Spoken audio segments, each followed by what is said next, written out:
Hello everyone, this is Peter Svidler with a recap of Game 9 of the World Championship match between Magnus Carlsen and Sergey Karjakin. And this probably will not be a monster video like the one I recorded for the previous game, because this game, although in terms of moves played was longer than Game 8, was A, heavily theoretical, and B, featured an ending which you can sort of watch on fast forward. So I'll try to cover all the basic points. It was a very tense and a very interesting game, but still, this hopefully will be somewhat shorter than the previous one, because uh, it's becoming harder and harder to uh,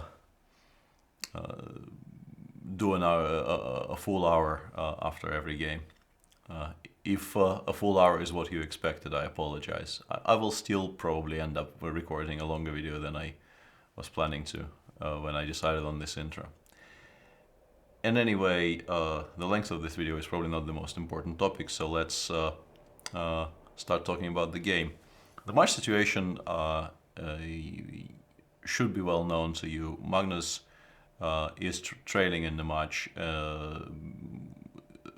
4.5, 3.5 in favor of Sergey Karjakin before the start of this game. 4 games to go in the match.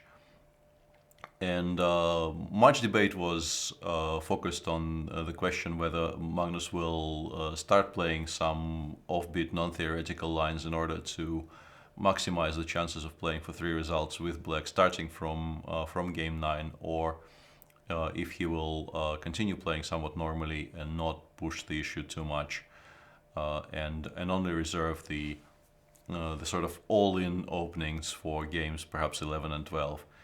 And the answer was somewhere in the middle. Let's with that, I think it's time to start looking at the moves. Sergey, after playing 1d4 in the previous white game, switched back to 1e4, which is an understandable decision. It is his spiritual home, so to speak. He is very much a 1e4 player at heart. And now that he's leading in the match, I think returning to his home territory and to positions he understands and plays very well is a good and understandable decision.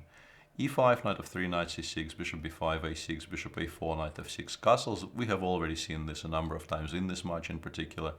And here Magnus played b5 and bishop c5, a line which I don't think he plays a lot, but a line which Sergey has definite experience with. In particular, he has beaten myself in the Russian superfinal in Chita in 2015 in a very, very interesting, sharp tactical game, which I'm sure both players were very aware of. This choice in general leads to more sharp, to sharper positions than the martial anti-martial lines Magnus had been playing previously in the match. But on the other hand, in many cases, play becomes very, very forcing and very, very theory heavy, and therefore it's very possible, as you will see, to get a dry and also well-known position out of the opening without really forcing white to make too many decisions at the board, because many of them will be homework will be done obviously for the World Championship match, and it's very difficult to expect a player of Karjakin's opening knowledge not to have something prepared against this line. a4, rook b8 is the main line here.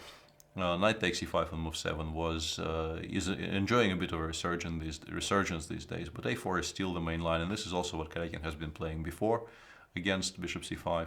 c3, d6, d4, bishop b6, takes, knight a3, castles, knight takes b5, bishop g4. This is by far the main position of the entire line. Perhaps it's time to bring out the subject of my video series on this line.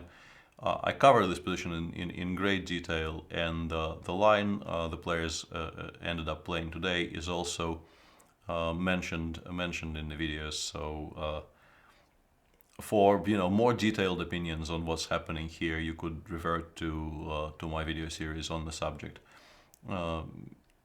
In today's game, Karjakin played bishop c2. Against me in Chita, he played the move 13 d5, which leads to incredibly sharp positions. And it's understandable that he chose a move which keeps things a lot more under control over the move d5, which leads to a lot of craziness potentially.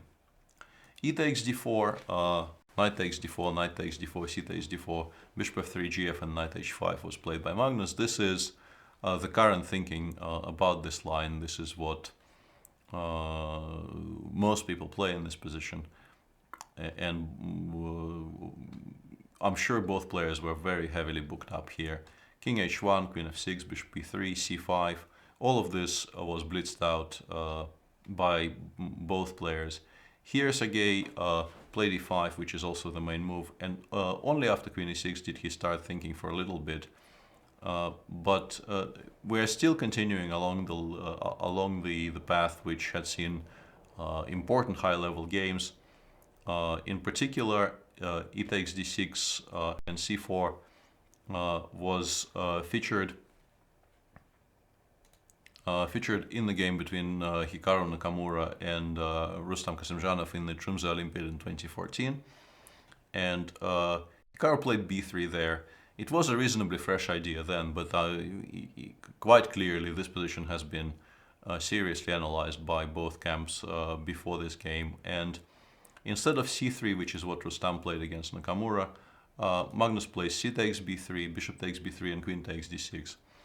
I actually mentioned this line in my video series, but I was on the opinion then, and I still think pretty much the same even after seeing Magnus go for this line over what I was recommending in the videos, that this probably is a draw objectively, or should be a draw once the game continues and both players play the best possible moves. But it's a draw black will have to make without really enjoying the process very much. And it's one of those, there is a difference between a position being objectively a draw with best play and a position that is equal. And this one is not an equal position. Black still needs to be very, very precise. Black needs to defend here very carefully. And if he starts going wrong, he will not like his situation very much. Rook a6 is to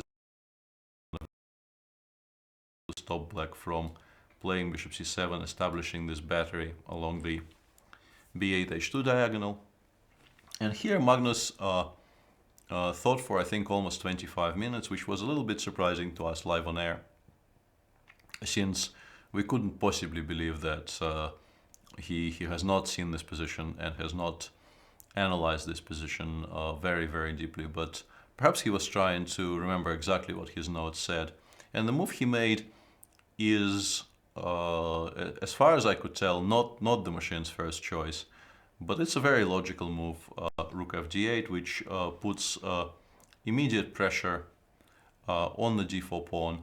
But on the other hand, it somewhat weakens the f7 pawn, and you will see a lot of tactics later in the game where this weakening is actually quite relevant. Something like queen d7 here is maybe slightly more logical, because you will have to make a move like this at some point in the game, whereas whether you want to play rook fd8 so early or not is open for debate. But rook fd8 is what Magnus eventually settled on. White played rook g1. This is obviously a very, very natural move here. You create ideas of putting the rook on either g4, which is a good square protecting the d4 pawn, or in some variations on g5, with playing against the knight on h5 in many cases makes a lot of sense. Magnus played queen d7 here. As mentioned, you do want to untie your queen at some point. And here Sergey went for an interesting idea. He played rook g4, knight f6, and rook h4, somewhat misplacing his rook for the time being. I mean, it doesn't have very many prospects, and will not have very many prospects in the immediate future on h4. But it does secure the pawn on d4. Black can more or less give up on the idea of attacking the pawn on d4 here. And white can try and consolidate behind that rook on h4, so to speak. Instead of this, white could try rook g5, which we were sort of excited about live on the show. But the reason we were so happy about it was that after queen h3, we had this idea of taking on f7 and playing queen b3 check, seemingly picking up the bishop on b6. But here, after king e7, rook b6, queen b6, black has a very, very beautiful geometrical idea. Queen f1 check, rook g1, and here knight g3 check. Hg3, queen h3 is of course mate. And if f takes g3, black takes on f3 and then picks up the bishop on e3. And the pawn on d4 is also doomed to fall pretty soon. So this position is just completely equal. And perhaps this is the reason why rook g5 hasn't been played here. Or also possibly Sergey was still repeating what he knew was correct, because Magnus, I think, during the press conference was very complimentary about this idea of putting his rook, the white rook on h4, and said that he felt he now has very little compensation for the pawn. I think this is slightly overly pessimistic. Black's position still remains perfectly playable, but it is an interesting and a somewhat non-obvious plan here for white. Queen b5, rook a1, g6. This move, we were not sure it needs to be played so fast. We were very interested in playing bishop c7 first during the live stream. But playing g6 also makes a lot of sense, because you create space for your king, and also in very many cases you will eventually end up playing this move. It will be required in many positions, especially if white manages to get his rook from a1 to g1, as he will in a very short period of time here. Rook b1, queen d7, protecting the queen against the threat of bishop takes f7, queen d3, knight d5, rook g1. And this is sort of the optimal setup for white here. As you can see, the black knight on d5 is an incredibly important piece here, because it stops the bishop on b3 from joining the attack on the black king side. And white has a lot of ideas. Both rook g5 and rook h5 are very, very possible here as ideas to try and shift the knight away from d5. Bishop c7 is a very nice, accurate move. It includes the rook on b8 in play. Makes it a lot harder for white to include, let's say, the queen in the attack, because the bishop will constantly be hanging. And in some cases, maybe even trading queens via the b5 square might become a thought. Sergey thought for a very, very long time here, and we eventually came to the conclusion that white's position looks very nice, but coming up with a concrete plan of action is not at all easy here, because if you cannot really shift the knight from d5, and if white plays something like rook g5, even a move like queen e6 is maybe possible. The same applies to rook h5. It's kind of hard for white to get anywhere. He obviously has an extra pawn, and black doesn't have any immediate counterplay, but that doesn't really by itself guarantee white serious pressure if there is no active plan of action. And Sergey actually settles on something which is very concrete and active, but I think he was helped by the decision that Magnus took after bishop g5. We expected rook dc8, creating a very important, I think, positional idea of bishop d8, trying to swap the bishop on g5, which will, I think, completely neutralize white's attack on the king side. Also, with the rook on c8, the move white made in the game becomes almost impossible. Let's say queen c2 here, queen c4 here, which is what Sergey played after rook e8.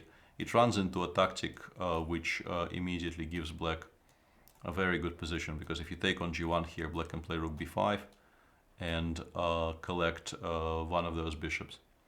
After rook e8, which Magnus chose after not a lot of thought, Sergey played queen c4, and this is now not such an easy position to play, because the knight is hanging, and it's not actually that easy to protect. Knight b6 obviously runs into bishop queen takes f7. You will see this tactic later in the game as well. And after all the captures, white collects everything and wins. And the move Magnus played, he probably had anticipated queen c4 and played rook b5.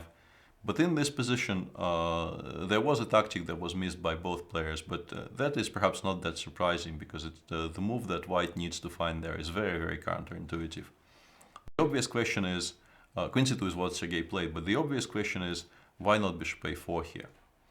And the answer is, of course, after queen f5, there is this huge threat of queen takes f3 with actual mate, because if you play rook g2 after queen takes f3, you get mated along the first rank.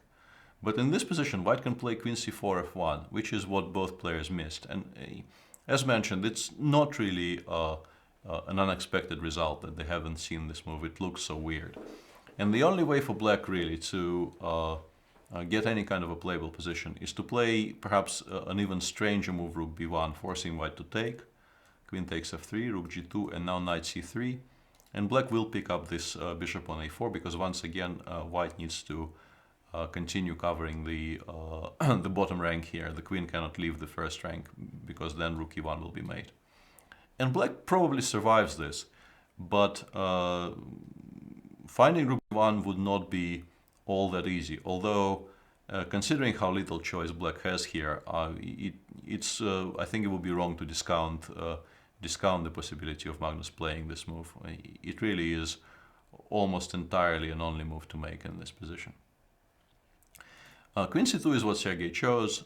It features a very, very nice trap, which Magnus was always unlikely to fall for, but still I will show it because it is such a fantastic tactic. Knight b4, queen takes g6, h takes g6 is the only move, bishop f6, and rook h8 will be mate in a very short time. So this loses. But there was a move in this position which would solve all of black's problems now that white didn't find this queen f1 move in the previous line. Black could play rook b4 here, defending against the bishop a4 threats. And the fact that white wasted 2 tempi to shift his queen from d3 to c2 is really not that impressive. And the rook on b4 is actually a very active piece, which is especially evident from the line queen a2, and here black can play rook b5, which really works perfectly fine as well, because once again bishop a4 queen f5 is inadvisable, because here white doesn't even have the move queen f1. But after queen a2 there is an even stronger move, rook takes d4, which wins the central pawn back, and black is even better. If white takes, he gets mated up. But for some reason Magnus decided not to play rook b4 and played this move rook a8 instead. Which is maybe the second best move in the position, but still you're sort of misplacing your rook, which was very active on the e file. And you also give white tempi to play bishop c4, rook a5, which is almost the only move here, and bishop d2. And here black suddenly needs to be very, very careful. Magnus played rook a4. It is arguably slightly more precise to start with rook a1, because after rook a4 white played queen d3. Instead of this, bishop b3 was probably a more testing proposition for black. You play rook a1 anyway, there is really no better move.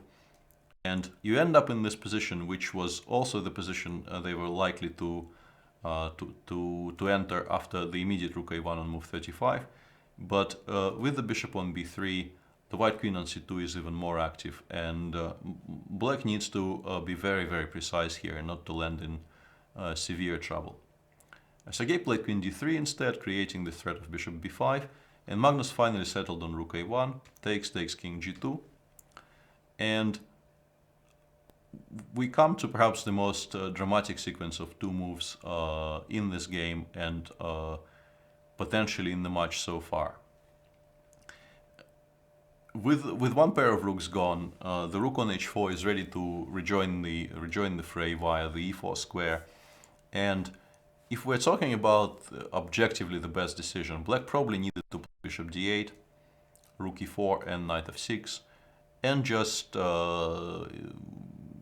prepare to be very patient for a while, because white is definitely better here, but on the other hand, black just as definitely has very decent drawing chances in almost all the constellation of pieces that can remain on the board. There probably will be some trades, and because of the white's ruined structure, black will never be completely hopeless, but he will have to defend some very, very difficult positions.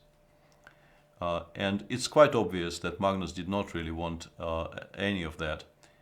He was also in somewhat serious time trouble by this point, despite blitzing out the first 20 moves. And the move he eventually chose, knight e7, is, I guess if you use the machine evaluation, you can call this a blunder, and it had every chance of being, you know, the last big decision of the match, because in particular, if you take what Magnus said at the press conference at face value, he would have been in a lot of trouble if Sergey played the most precise move in this position. And we were at first very sharply critical about this decision during the live stream. But then, once we started calculating the sharp variations that occur after the best move in this position, which is queen b3, we realized that even with the 25 minutes that Sergey had for the final two moves in this position, it would be very, very impressive if he worked out everything over the board. Black needs to play knight f5, bishop takes f7, and Magnus during the press conference said that he was planning to take here and enter into this endgame. Rook c7, knight d4, and this position should, I think, objectively be lost. Black can establish some kind of a, you know, defensive setup with a knight on f4 and a knight on f5 and a rook on a4, which will take some time to dismantle. But with the somewhat passive king, and it has to be mentioned that if you play instead of king g8, if you play king e6 here, rook c7, knight takes d4, which is, it seemingly is more attractive. After rook g7, you actually lose more material, because an eventual timely bishop c3 will win a lot of material here for white. Therefore, the endgame you have to enter here with the king cut off on the back rank should, I think, objectively be convertible. But Sergey was a lot more worried about the move king g7. White has to play rook h3 here, it's the only move. And now you can play queen e7, creating the threat of knight h4 check. And you need to see some very, very precise ideas here to realize you're still better. Because at first glance it seems like sorry, the threat of knight h4 is so strong that it's not even immediately obviously how white should proceed. But he is still better after, in particular, after a very strong move bishop g8, creating the check on f7 in this line. And in this position, the machine claims that white is just completely winning, which is also maybe not that easy to understand from a long way away. And if after bishop g8 black plays h5, sorry, h5 here, another move that is perhaps not that easy to appreciate the strength of, at least not immediately, is the move d4, d5, creating the threat of bishop c3 and also securing the position of the bishop on e6 if black plays bishop e5. And here you no longer can give this check on h4 because queen b7 is just made for white. But once again, I want to say that even though Sergey had plenty of time, these variations are not at all obvious to see, and it took us a while to see, even though we knew that queen b3 is very strong. And this is not information readily available to the players, obviously, during the game. Sergey could see that this was a very promising option after knight a7, but he didn't really know if the answer is positive or negative, so to speak, about his winning chances after it. And he eventually settled on a different idea, which also looks very strong and not at all obvious. So I think he deserves a lot of credit for even finding it in the first place. He played bishop takes f7, king takes f7, and here he could take on h7, king g8, queen takes g6, knight g6, rook d7, and if white had slightly better pawns, he would be a lot better, obviously, with 4 pawns for the piece. But with the pawns as broken up as they are, this should be an easy draw for both sides. Nobody really is better here. But instead of this, he opted for queen c4 check, king g7, and d5, which is a very interesting and a very strong decision, but it is objectively weaker than queen b3 on move 39. And Black still needs to be precise, but this already is move 41, so Magnus had plenty of time here to work out what he wanted to get. There are two options here for Black. One is to play g5, bishop c3, king g6, and play gets quite crazy. White plays queen d3 check, queen f5, rook e4. The threat is both d6 and rook e6 check in some positions. And in this position, the only move Black can make is rook a4, but he probably holds the resulting endgame of d6 takes, queen g4 check, and then bishop d8. This probably is also a draw, but from a human perspective, I think you always choose the line that Magnus chose. Knight f5, check, king f8, white takes, black takes. And in this position, the two very important details are, first, that if you take queen g5 check, king f1, queen b5 check, and this is a perpetual. And the second one is that after queen f6, Black has queen f7, and he doesn't lose his kingside pawns with check.